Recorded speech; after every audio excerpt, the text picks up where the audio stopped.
Did you see the new LeBron James Nike ad? If you haven't seen it, go look at it. If you have, I'm sure you're gonna know. I'm gonna read an excerpt from it because we can't play it. You know what I mean? But it's LeBron like looking like it's very like neck up. You know what I mean? Just going around his neck, his face, all this other type of stuff. And it has like a crown that he's placing on his head. And it says, he carried the weight of every expectation on his shoulders, but he never broke. We were all witnesses. Every rival was defeated. Every idol was destroyed. He took the crown and kept it. He is the forever king. I would like you to tell me what you thought of that, because that was kind of a little kind of odd, right? Are we? Can we break down? Read the first line again, because I think there's just flaws throughout this whole thing. No, the first statement is correct. He carried the weight of every expectation on his shoulders. Done. Agreed. Let's get to that second one. But he never broke. Did he not? Pretty sure you went to Miami. That I consider that breaking. I don't think going to Miami was breaking. I think 2011, what happened in the 2011 finals, if you want to say he was broken. Sure. Yeah. That's what you want to say broken. True. If you want to say game 5 of 2010 against the Boston Celtics, that broken, but I don't fault him terribly. If I can't fault Kevin Durant for going to Golden State, which I don't fault LeBron James for going to Miami. And I'm okay with him getting the ring. If he didn't break, I feel like if those two moments didn't happen, he wouldn't have probably gone to those lengths to do it. So to me, I would qualify that a little bit as like, you broke a little bit. Okay, so, well, my thing is, every rival was defeated. I'm trying to figure out that one. I'm like, come on, like, come on. Which rival are we talking about here? I mean, yeah, is Tim Duncan a rival? I mean, yeah. Then he went 1-2 in the NBA Finals against Tim B. Duncan, right? Mm-hmm. Is Stephen Curry a rival? Absolutely. He went 1-3 in the finals against Stephen Curry. That's right. Yeah. 15, 17, 18. Yeah. So, like, there's that. Part of it is this, and this is where I will give LeBron some level of grace. And he went 1-2 against Nikola Jokic, too, in the playoffs. LeBron didn't write the ad. Nike did. And also, Nike seems like, which is a very smart move on their play, like LeBron lives forever. It's kind of like Hulkamania will live forever, like that sort of thing, right? Oh, God. Right? Right? You'll compare LeBron to Hulkamania.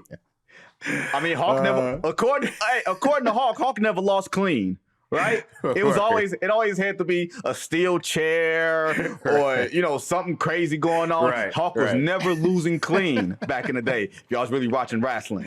Like, there was a tombstone on the steel chair, and he claimed that his neck was hurt and all that type of stuff. Don't that kind of feel like LeBron? It's always a reason why he lost, besides, hey, man, I just got my ass beat.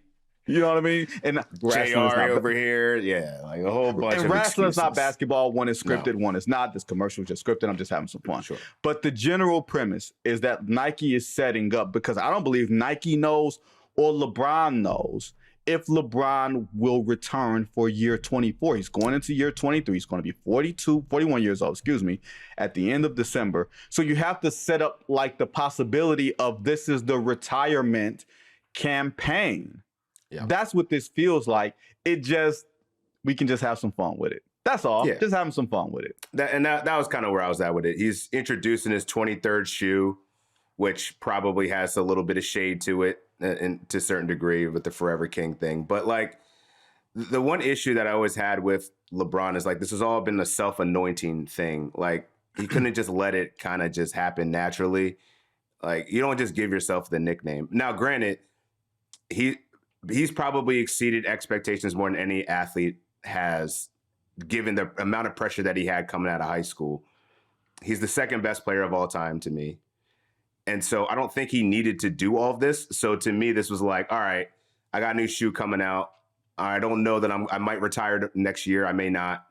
Let me just start the campaign going just to make sure people know and I remain relevant in all this of like how great I really am. Not only to the sport of basketball, but in, sports in general. So I'm not mad at it. It just seemed to me a little bit cringy. Like, you didn't need to do that right now, LeBron. But that's funny. LeBron. That's quite literally LeBron.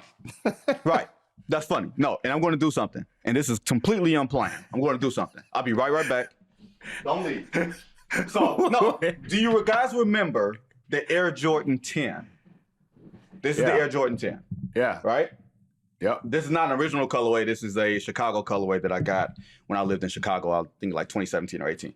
On the bottom of the shoe, it has lists of Michael Jordan's accomplishments to that point.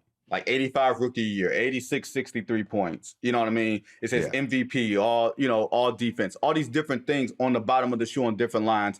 And it says in 94, it says beyond. Now, granted, this shoe was designed and came out when Michael Jordan was already retired and nobody knew whether he was coming back. So it was setting up pretty much that Michael Jordan's legacy will live forever. Accomplishments on the shoe, so you won't forget him. Little did we know, he was going to come back. He wore a variation of this very shoe in the comeback and the 55 points against the Knicks and the comeback against the Pacers, blah, blah, blah. Then he went to the 11s against the Orlando Magic, a year early, got fined. The shoe was too black. Just having some fun with some details here, y'all. But the point is, this is not unusual for Nike to do when they have an athlete that is on the precipice of retirement or maybe already retirement, and we need to keep this line going. So I'm not tripping too much. To your point about LeBron being in an endless search for validation, yes, it's absolutely correct. Endless search for validation, endless, saying, in that ESPN thing in 2016, when we won, when we beat the Golden State Warriors, we came down from 3-1. I thought that made me the greatest player of all time. Like, that turns people a little bit. And he's got the right to say it. Sure. But I got the right to say that he's wrong. But Draymond that's not Green to say not being in the game definitely mattered. Kyrie Irving hit a hell of a shot. And, you know what I mean? It's a team sport. And we're going to get to that. I'm not saying he wasn't great in that, but yeah. Right. No, he was excellent. There's only one NBA Finals that you could legit say that LeBron underwhelmed, and I don't even count 2007, although it's on the ledger. He got a team to the NBA Finals that probably shouldn't have gotten there. And the Spurs waxed the Cavs because the Cavs were not very good, and LeBron had not developed an outside shot. Like, I tend to believe that one of 3 or 4 Western Conference teams in 2007 would have gotten the same result because LeBron just wasn't developed enough yet. He was just ahead of the curve. But I can't say that LeBron has underachieved from the standpoint of personal performance. Now, you can criticize some of the decisions that he's made, some of the influences and everything else, some of the passive-aggressive stuff, but he's performed. He's balled. He's played, and he's played with the expectations and the weight of the world on his shoulders. And him and Nike have had some really cool campaigns over the years. Like, my favorite is the LeBron and Kobe puppets. Remember them? That was good. You know what I mean? Where LeBron honestly didn't hold up his end of the bargain because he didn't get the Cavs to the NBA Finals, and we were really supposed to see Lakers and Cavs in 2009, which was a remarkable 16 years ago, just to show you how crazy all of that stuff is. But he and Nike, remember the grandpa LeBron, the kid LeBron, the suave LeBron, all that? Like, they have always done different things. They've mocked different things about the decision and everything else. Like, they used Marvin Gaye in a commercial before. Like, they've done a lot of things. They've gotten a lot of hits. And that's not to say that this is a miss. That's to say that this is one of those things that is really hard for a marketing company, a shoe company like Nike, to build a campaign around when you're not sure. Now to LeBron and everything else, because Ty Lue went on Club Shay Shay with Shannon Sharp. I don't know if you saw that, but there was, he said, Ty Lue, who I think is pound for pound best coach in basketball. I've said it before. I'll say it again. Ty Lue was talking about the experience of coaching LeBron, and he was talking about being in the locker room in Game 7 of the NBA Finals in 2016, where he called LeBron out and told him he's not playing defense, needs to do more, blah, blah, blah. LeBron had a great Game 7 and helped clinch along with Kyrie Irving. To the Kyrie Irving point, he said that he was with LeBron when the news that Kyrie Irving was traded from Cleveland to Boston, therefore ending any real chance of the Cavaliers challenging the Golden State Warriors. And he believes that in 2018, had the Warriors and Cavs met up and Kyrie Irving had been there, that the Cavs would have been favored. I saw the 2017 finals. Kyrie was there and healthy. Kyrie was there and healthy. And that was an ass kicking. They got smacked. They got smiggity smacked by a Golden State team that everybody says stacked the deck, right? Kevin Durant, you stacked the deck by going over there, but nobody says LeBron stacked the deck by joining Kyrie Irving and then going and getting Kevin Love. We just have very funny ways of doing things. But let's take that thing by itself. If Kyrie Irving does not leave Cleveland, does LeBron stay in Cleveland? Do the Cavs wind up running off? Do they outlast the Golden State when Kevin Durant is going to leave in 2019? And do they find themselves right back at the forefront of championship conversation? Or do they get their lick back in 2018 or 2019? I don't think they were going to be getting their lick back. I remember that series, and I had to go back and do the math because I just remember them getting slaughtered. It was like a 4-1 finals victory in 2016, 2017, I think it was. 2017, yep. Yeah. And the average margin of victory for the Warriors was 14 points. That's not close at all. So for Ty to say, like, oh, if Kyrie just runs it back, like they'd be right there as the favorites. Like, if Kyrie doesn't leave, I think that they probably hit their ceiling. Them winning that championship in 2015, 2016 was the best thing that would have happened to that team because they beat the 73-9 Warriors. Like, doesn't get any better than that. And you came down from 3-1. There's no way that you were going to be able to do that again with Kevin Durant healthy and what that Warriors squad was. It just wasn't going to happen. But I think it was pretty telling. I think Kyrie knew because once Bron came back there, he kind of he was the second option, sometimes third when Kevin Love was really on. I don't think he ever was. He just scaled it back sometimes because Kevin Love never felt really comfortable in that offense, and he felt really like the third wheel. You know what I mean? For sure. And I think it became a point where Kai was like, I got to move on. I don't think it would have worked anyway. And you know, Ty probably knows better than anybody, you know, being in the locker room with him. But like, I think it was at that point in Kai's career where, you know, he was like a 3 or 4 time All-Star at that point.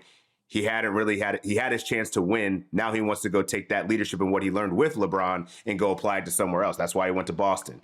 Maybe it didn't work out to the extent that he wanted or anyone else did. But like, I think that was the point in time where it's like, nah, I'm ready to go do this and lead my own team, which I think is fair. And I don't think that they would have done anything more had he stayed anyway. So I applaud Kai for actually like getting the trust in himself to go lead another team. I think we underestimate 2 things, and these are 2 independent things, I'll say. I think we underestimate to some degree how much pressure LeBron James has and how much he puts on himself, right? Like it is an inordinate amount of pressure in a social media world to continue to not just be fatigued by all of the noise, but to continue to perform to an acceptable level, right? Right.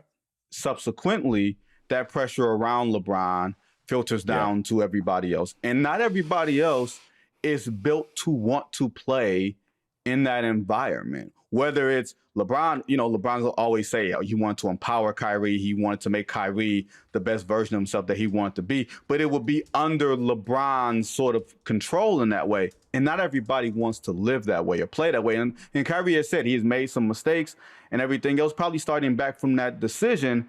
But, you know, he was on his own journey. He had to go through a lot of different things. We've seen different iterations. Like, think about the different versions of Kyrie Irving that we've seen. Like, not being funny about it. No. There's Cleveland Kyrie. There's Cleveland before LeBron gets there. There's Cleveland when LeBron gets there. There's Cleveland Kyrie when they actually win.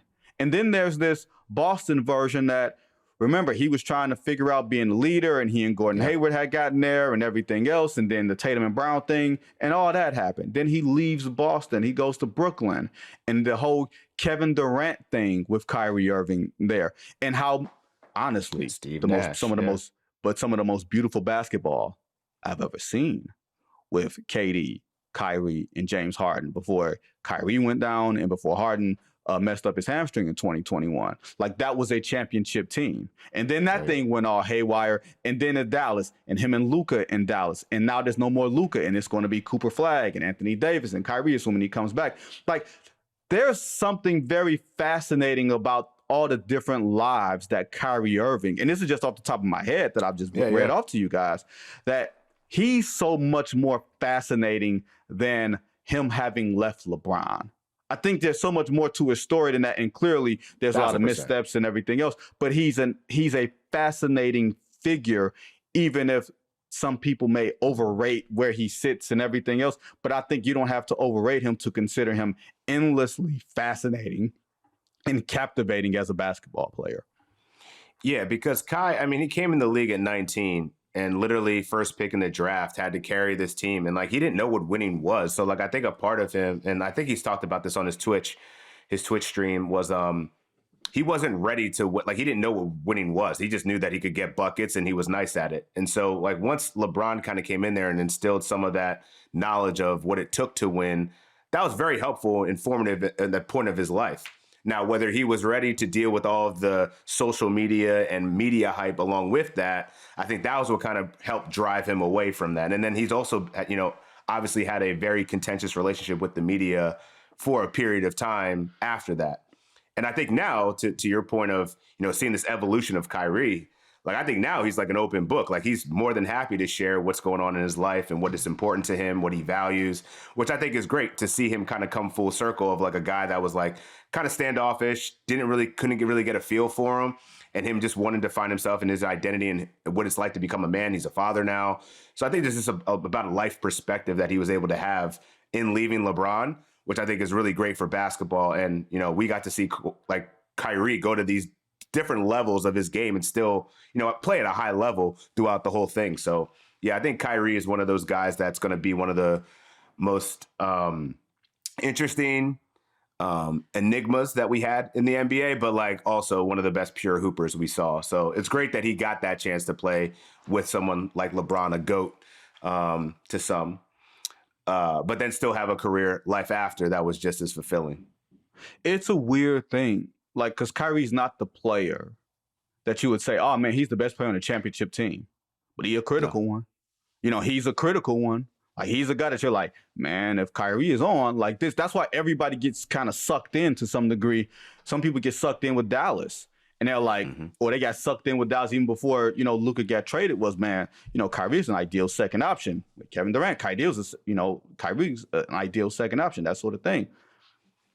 The thing that tripped me out, and I don't know if you remember this, I want to say it was the year after the Cavs won the title.